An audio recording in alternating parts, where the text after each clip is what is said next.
যে তদন্ত কমিশনটা গঠন করা হয়েছে, এখানে আমরা আশায় ছিলাম একজন বিচারপতি, অবসরপ্রাপ্ত বিচারপতি, একজন মানবাধিকার কর্মী এবং একজন সুধী সমাজের যে কোনো একজন সদস্য, একজন সাংবাদিক বা আমাদের বিডিআর পরিবার থেকে আমাদের সদস্য এবং ছাত্র সমন্বয় থেকে একজন এবং শহীদ পরিবার থেকে একজন সহায়তা করবে। কিন্তু আসলে এখানে শুধু এমনি 7 জনকে দিয়ে একটা কমিশন গঠন করা হয়েছে।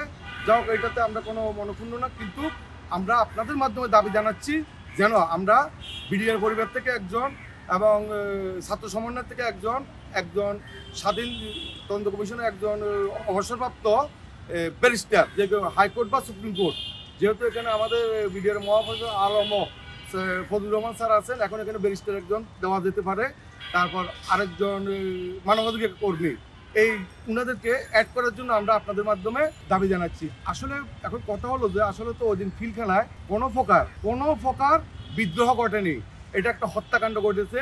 যে গতকালকে সবচেয়ে বড় কালো বিড়াল যেটা, ওটাকে ধরা হয়েছে তৎকালীন ঘটনার 2 দিন পর 48 ঘন্টার ভিতরে বিডিআরের মহাপরিচালক হিসেবে আসছেন ব্রিগেডিয়ার র্যাঙ্ক নিয়ে, সাথে সাথে উনি লেফটেন্যান্ট জেনারেল হয়েছেন। তো উনি কত বড় দোষর, উনাকে এখন গ্রেপ্তার করা হয়েছে। বিস্তারিত আপনারা বিষয়গুলো জানতে পারবেন।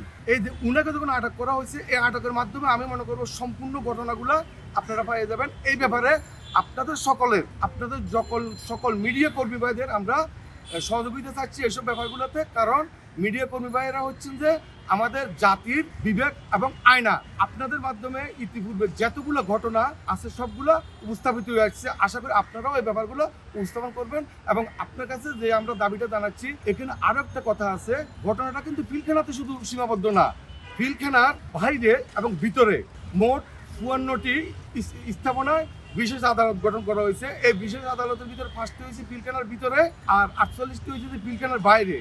এবং পিলখানার বাইরে 48টির ভিতরে সেক্টর এবং ব্যাটালিয়ান, আর পিলখানার ভিতরে 5টিতে সেক্টর এবং ব্যাটালিয়ান। এই বিশেষ আদালত কালো আইন তৈরি করে, এই কালো আইনটার ভিতরে সর্বমোট 19,519 জন, 18,519 জন বিডিআর সদস্যকে চাকরিচ্যুত করা হয়েছে জেল জুলুমের মাধ্যমে, এবং এখনো পর্যন্ত অনেকে কারাগারে অবস্থানরত আছে। তাই আমরা চাচ্ছি যে এই মিথ্যা মামলা, কালো আইন তৈরির এই মামলা আমাদের আগামী 9 তারিখের পরে কোনো বিডিআর সদস্য, নিরপরাধ কোনো বিডিআর সদস্য যেন কারাগারে না থাকে। 1 2 নম্বরে আমরা আপনাদের মাধ্যমে আরও একটা দাবি জানাচ্ছি যে 18,519 জনের জন্য আপনার কাজ করে যাবেন। একটা প্রস্তুত রাখতেছি 26 তারিখ সকালবেলা 9:30টার সময় বাংলাদেশের প্রতিটা স্থাপনা থেকে পিলখানার বাইরে অফিসাররা যখন ভেগে গেছেন বা নিজেরা ইউনিট ত্যাগ করছেন, তখন কিন্তু সৈনিকরা একটু আতঙ্কিত হয়ে গেছে। এখন মিডিয়ার মাধ্যমে আবার প্রকাশ হয়েছে যে খাগড়াছড়ি জেলা এখানে অ্যাটাক করছে, খাগড়াছড়ি সেক্টর অ্যাটাক করছে, আসলে সেনাবাহিনী ওখানে অ্যাটাক করছে, আবার খুলনা সেক্টর অ্যাটাক করছে। এগুলো যখন দেখাচ্ছে আমাদের সৈনিকরা আতঙ্কিত হয়ে গেছে।